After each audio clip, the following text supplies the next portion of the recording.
Hello, everyone. Thank you so much for being here and showing interest in my PhD project.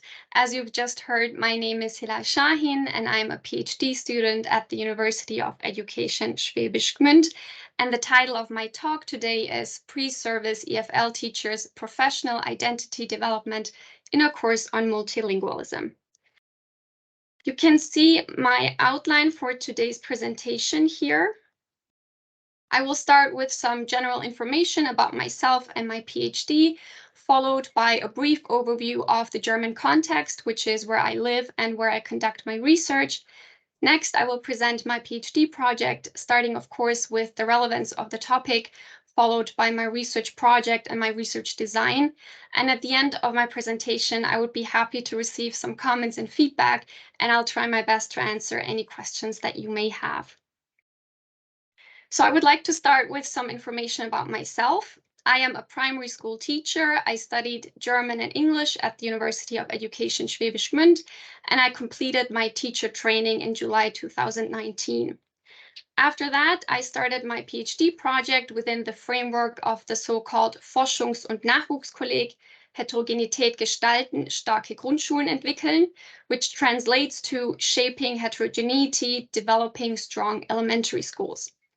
The FON-Kolleg is a research initiative that is funded by the Ministry of Science, Research and Arts Baden-Württemberg, and the Kolleg consists actually of several dissertation projects, so mine is just one part of it, and each of these dissertation projects focuses on one particular facet of heterogeneity.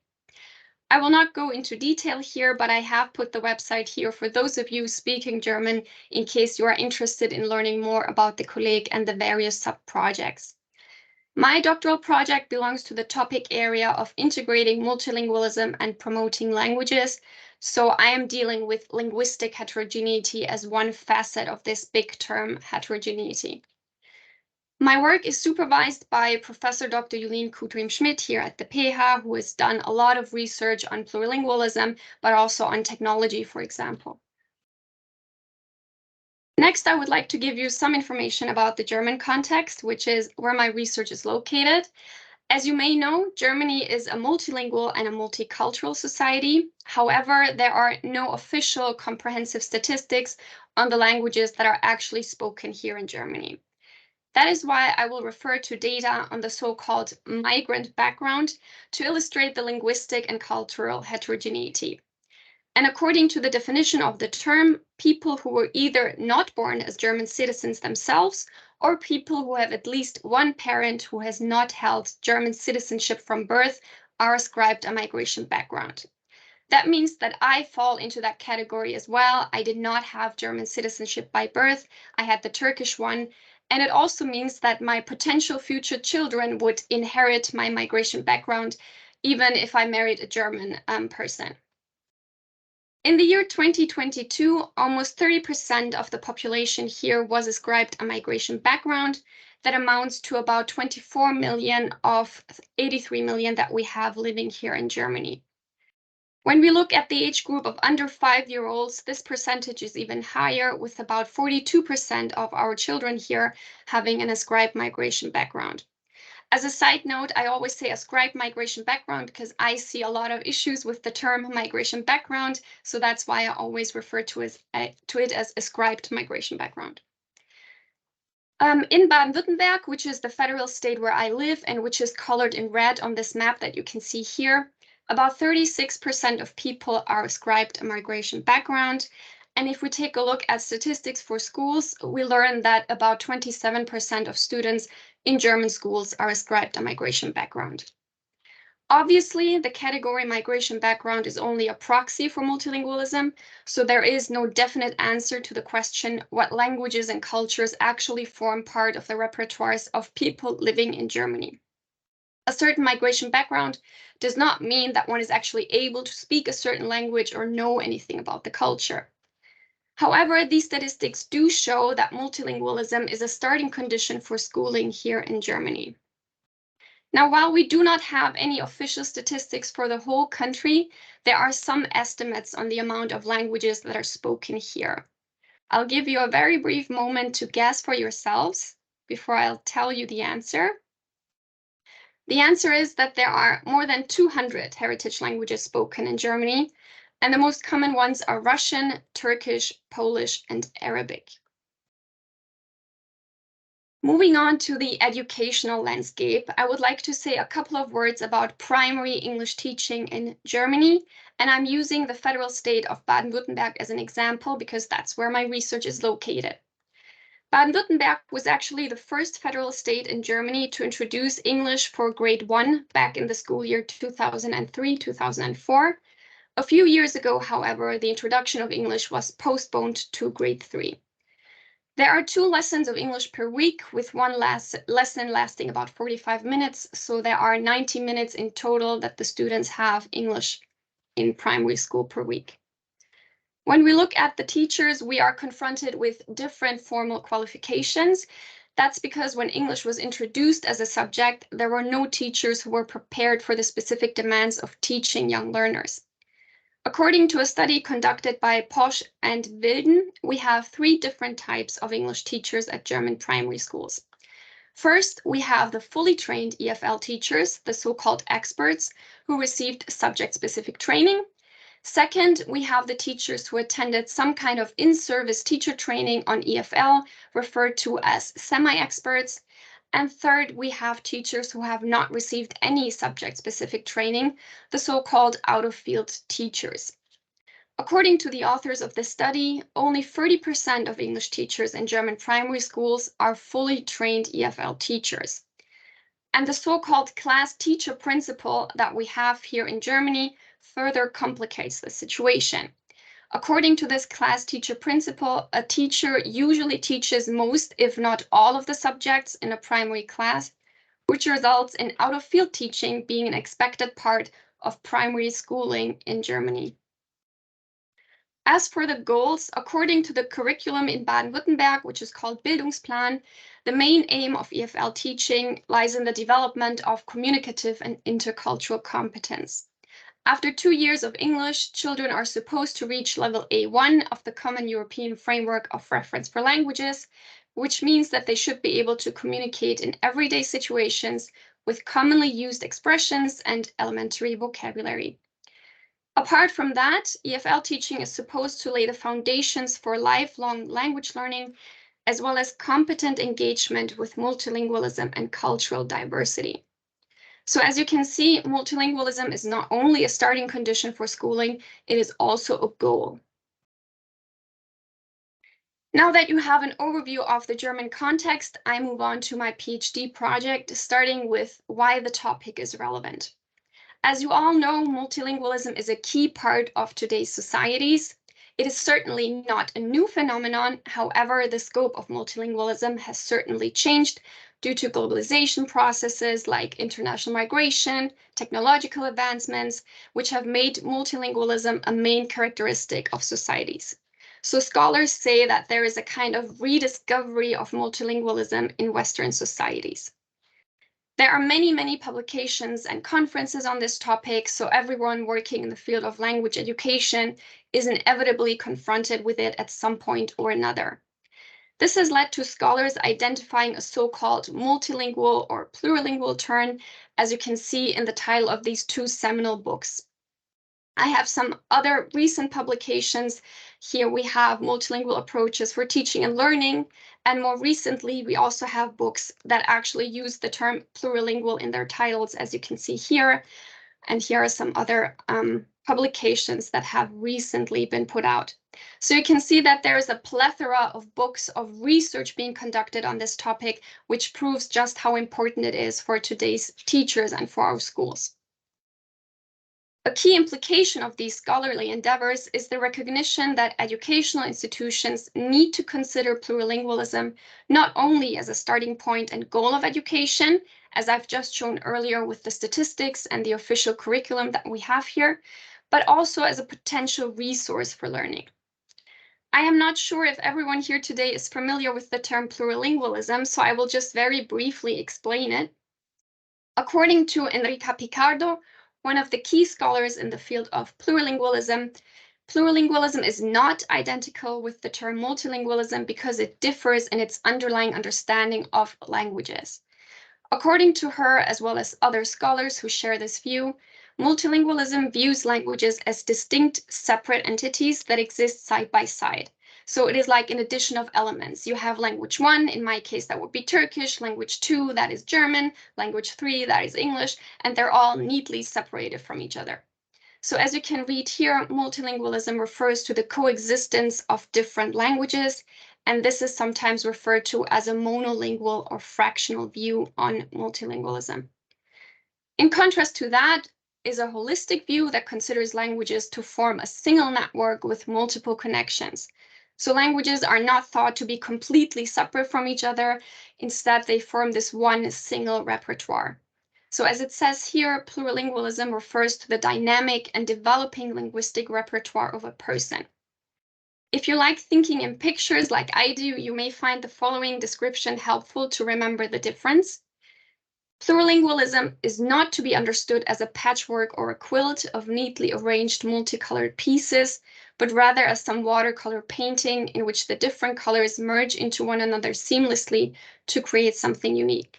So multilingualism would be that patchwork where every language is neatly separated from the other, and plurilingualism is a watercolor painting. So each language, each color kind of blends into each other. There are no harsh boundaries.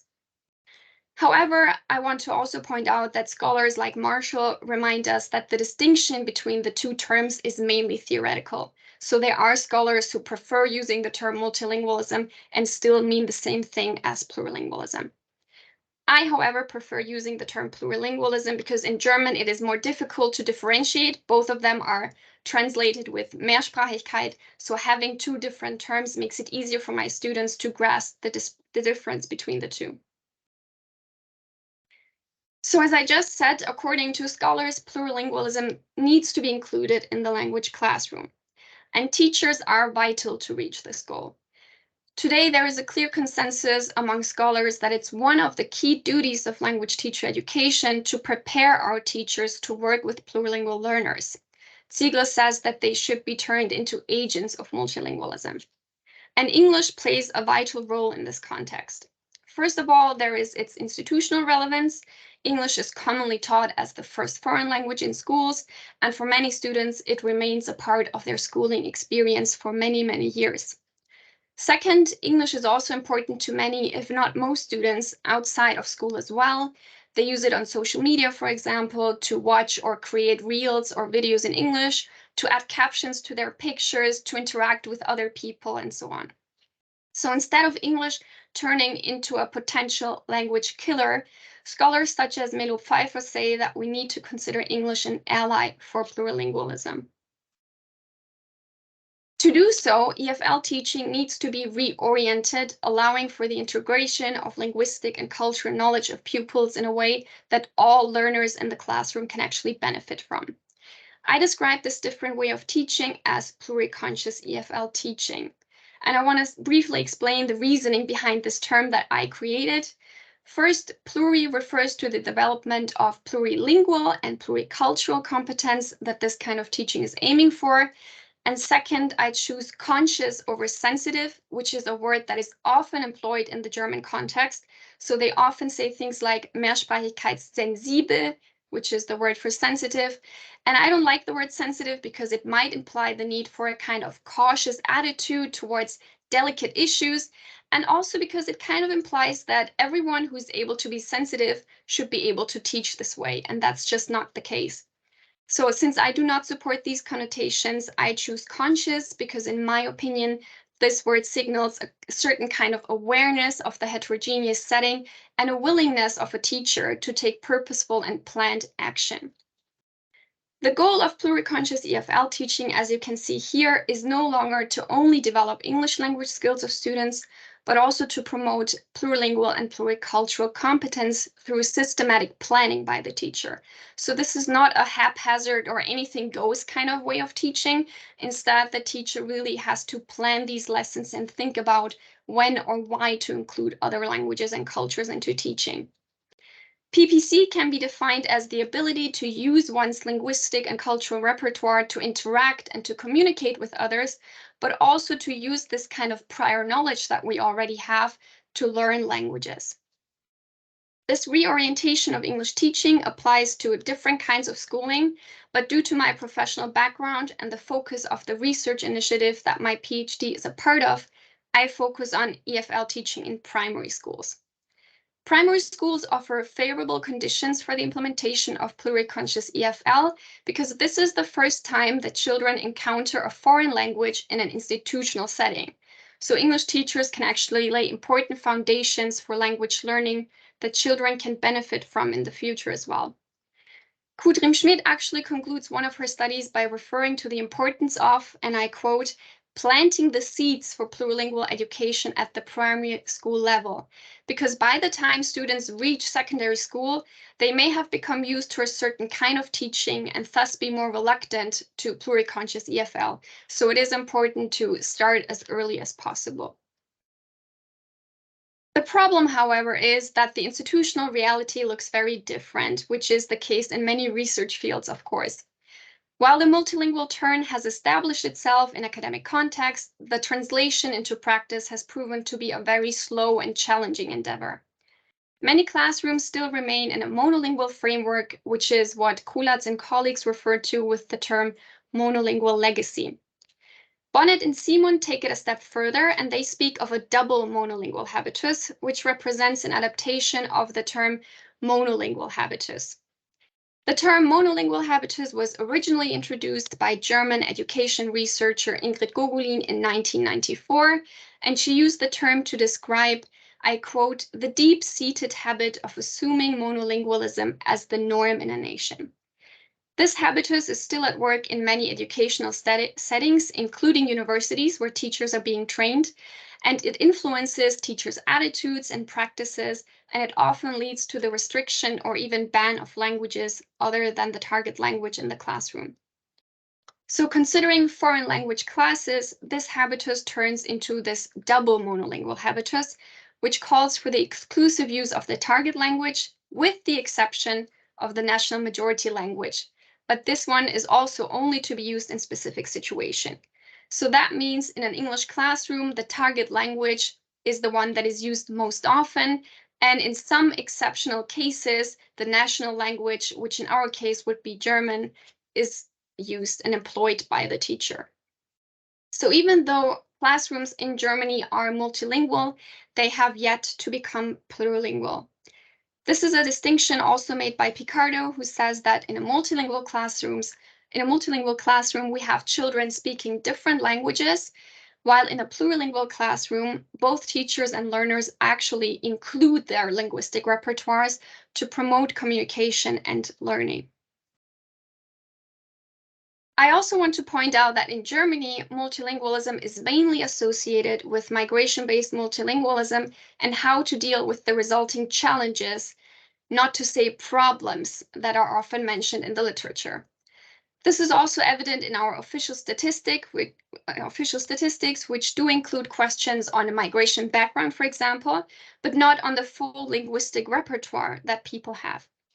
In the recent chapter on multilingualism in teacher education in Germany, Berkel Otto and colleagues state that most efforts are aimed at the development of the academic register of the German language, and heritage languages are often neglected in those teacher education programs. The English classroom is not considered at all when it comes to dealing with linguistic diversity, as the following quote illustrates. So if you take a look at the second part, it says, the high priority accorded English as a foreign language is posing a potential hindrance to greater linguistic diversity, with attention being shifted away from the support for other languages at the expense of English. So we have this danger that English is actually becoming a killer language because the focus is only on supporting and developing the English language, and the heritage languages are not included at all. So as you can see, changes in teacher education programs are necessary to prepare future teachers to deal productively with linguistic diversity. And a concept that is gaining attention in this context is language teacher identity. Future English teachers should not only feel responsible for their language, so they should not only see themselves as one language teachers who follow a strict English-only principle that neglects any of the students' own languages or even bans them and punishes them if they are used in the classroom. Instead, or in addition to this, teachers should view themselves as language counselors. This is the term that WHO uses here, who promote curiosity, respect, and interest for languages in general, and also support the development of PPC, of the plurilingual and pluricultural competence. This brings me to my PhD project. So the scientific consensus today is that pre-service teachers need support in their development of professional identities as they undergo a change and transition from being primarily learners to being primarily teachers. This is true for all kinds of teachers. All of them are expected to construct a professional identity. And to support pre-service teachers in this endeavor, we need to understand their subject-specific identity conceptions and their formation processes. They're not just becoming teachers in general, they're becoming math teachers, science teachers, or the focus of my PhD project, English teachers. It is important to know about these subject-specific identities of them because, as Isadinha mentions, it helps teacher educators to understand how their identities are shaped while they are in their teacher education programs, which factors positively or negatively impact their identity development. And it also helps us with making decisions about how to develop and implement programs so as to help the teachers go through a productive process of constructing their identities. So they may come to teacher education with specific sets of ideas of the teachers they want to be. They may be rather naive. They may be very overly ambitious. They may actually be conducive to the development of a professional identity, but we need to understand them to be actually able to support their identity development. So with my PhD project, I want to understand the professional identities of a specific subgroup of teachers, namely pre-service English teachers for primary schools, and how their imagined identities develop in a course on multilingualism, considering the fact that multilingualism is one of the main challenges that teachers need to deal with today. Now, as for my understanding of identity, there are many different definitions of this term. I am using the definition from Bonnie Norton, who is considered a key figure in the field of identity research, and she defines identity as follows: the way a person understands his or her relationship to the world, how that relationship is constructed across time and space, and how the person understands possibilities for the future. With relationship to the world, Norton highlights the fact that our identities are constructed within social relationships. These can include, for the pre-service teachers, for example, teacher educators, colleagues, peers, parents, students, former teachers that they may have had. Relationship to the world also includes social structures, though, so institutions, laws, and cultural practices. Examples for the school context would be language policies, curricula, or teaching practices. Importantly, the pre-service teachers' identities are not simply influenced by their relationships with people and structures, so they're not simply at the mercy of them. Instead, teachers can also position themselves within their relationships, so they have a form of agency. Constructed across time and space refers to the fact that identities can change over time. They are not fixed. In this sense, identity construction is never really finished, and we usually have more than one identity depending on the time and context. So at the moment, my identity as a PhD student and researcher is most relevant. However, I am also a primary school teacher, I am a plurilingual, a daughter, a sister, etc. You get the gist. Finally, possibilities for the future emphasizes that our imaginations for the future influence our current understanding of identity. So who we want to become has an influence on what we do in the present and how we view ourselves in the present. So to sum up, according to Norton, identity is multiple, changing, and a site of struggle. And for my PhD, it is particularly the possibilities for the future that are relevant. So the pre-service teachers' imaginations of what kind of teacher they would like to become, since they are not yet teaching, they're not standing in front of a class, but they're still in the first phase of teacher education. They enter their teaching programs with particular imagined identities of who they would like to become, and these imaginations will most likely be connected to their past experiences in school, where they most likely experienced an English-only classroom.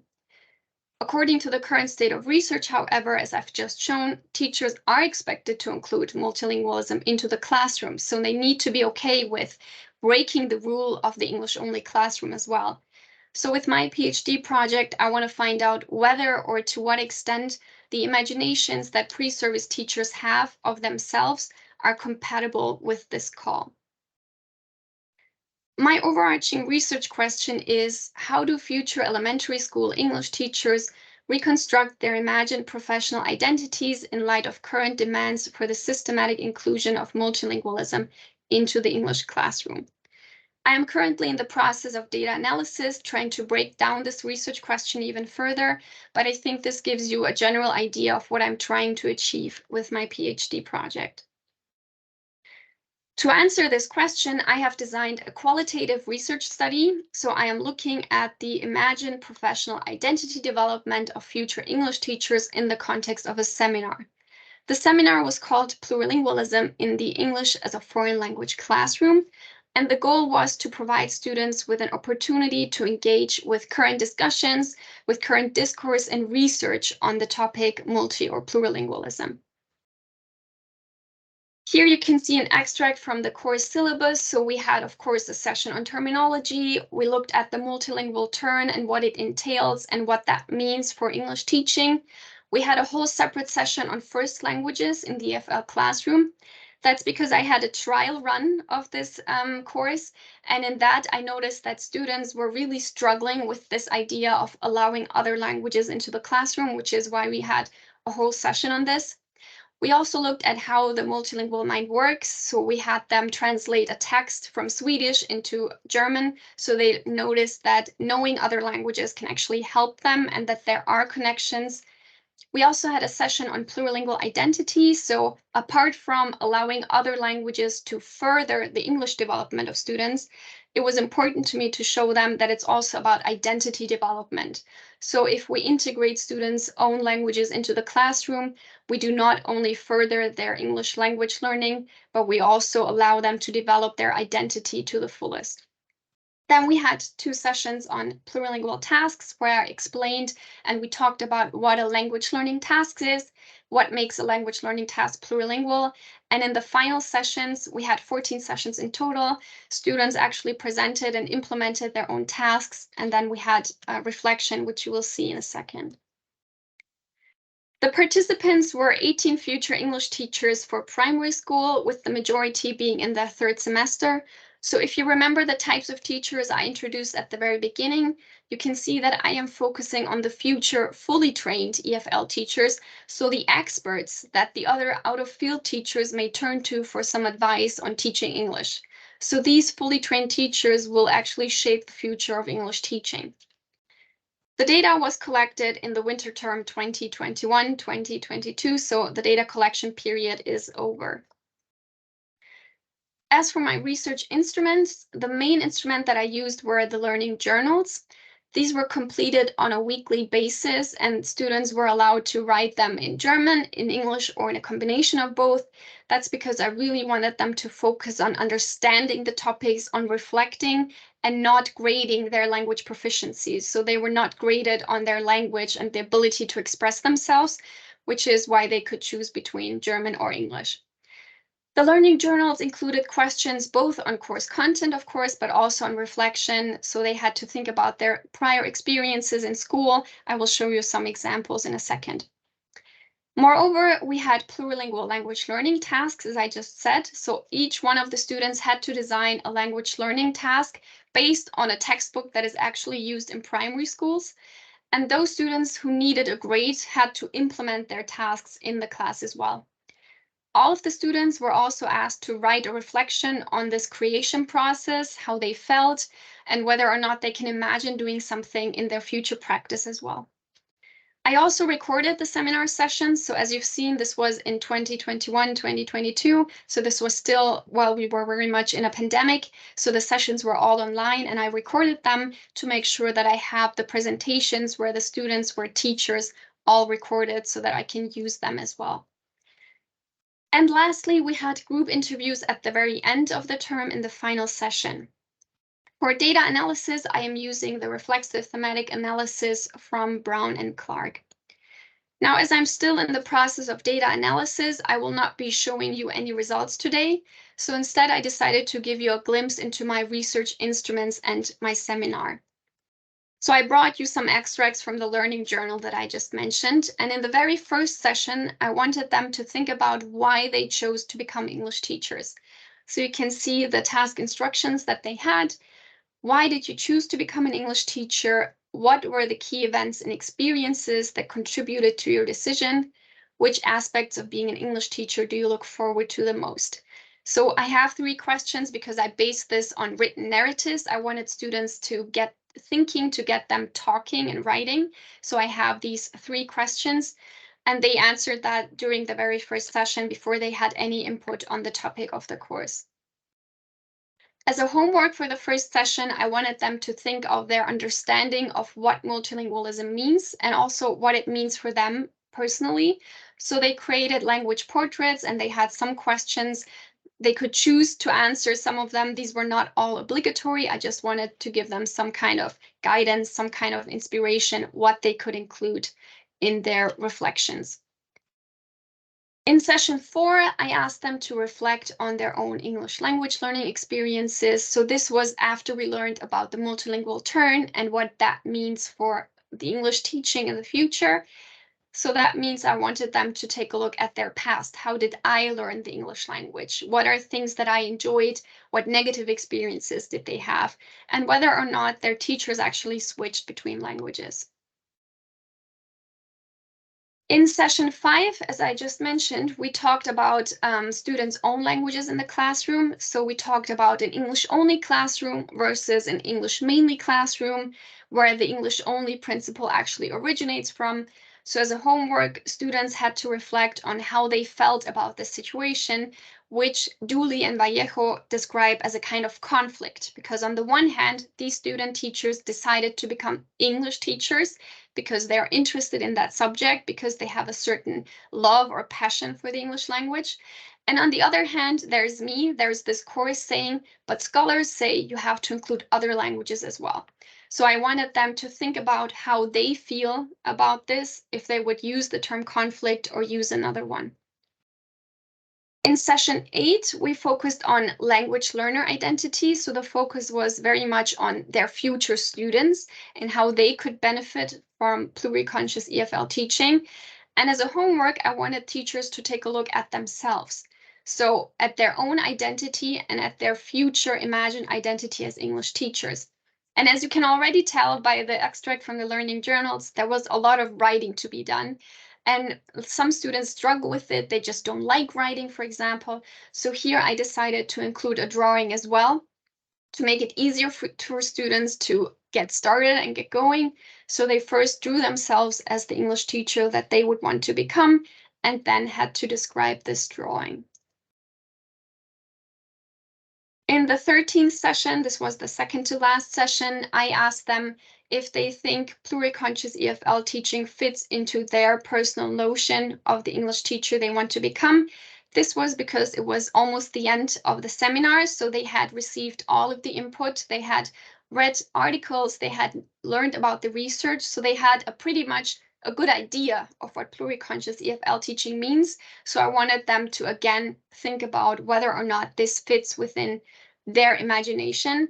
And also I wanted to prepare them for the group interview that followed in the session after. So the group interview would not be the first time they were thinking about this question. That was it for the learning journal. Now I would like to give you a brief glimpse into the seminar itself. This was a task from the second session on terminology, and as a preparation, students completed language portraits, which were then used as a basis for discussion in class. So they had to talk to each other. They learned about the linguistic diversity that was present in the course, which surprised many of them. And then they had to decide what a multilingual person means to them as a group. And to really get them to discuss with each other, I had some follow-up questions. Like, do you need to be equally fluent in each language? Do you need to have a native accent in each language? So there were many interesting discussions. And students came up with different kinds of definitions of what they think multilingualism means before I then introduced some definitions from the literature.